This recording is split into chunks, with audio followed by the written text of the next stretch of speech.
Audit shows a change in contract language leading to the Girard School Treasurer getting paid nearly $500,000 in 1 year. Yeah, the audit calls the amount excessive and accuses board members, including one who's now the city's mayor, of approving a contract that they didn't understand. In this Watchdog report, we're pressing for answers as to how one employee could get away with so much taxpayer money and what's going to be done to make sure this never happens again.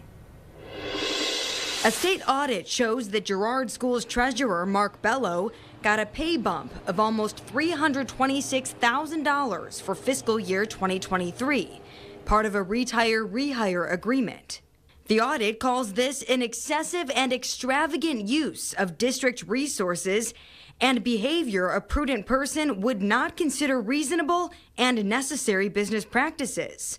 Bello's total pay went from under $189,000 to over $460,000 from 2022 to 2023. That's because of a simple change. Under Bello's previous contract, he received a base salary plus 2.5% of any grants he brought into the district. Under the new contract, that number is changed to 1% of the entire budget for the district.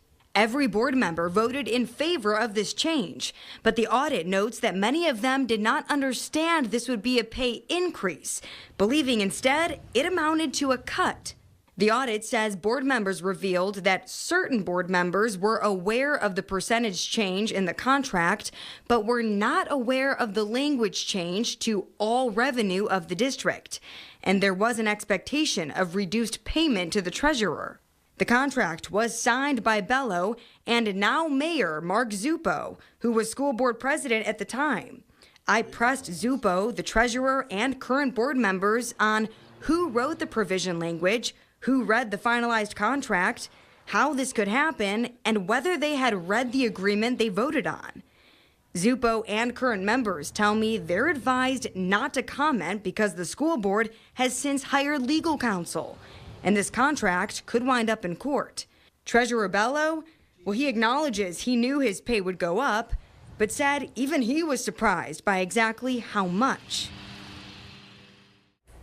In response to the state, the district said moving forward, board members will consider outside counsel to properly review contracts before agreeing to them.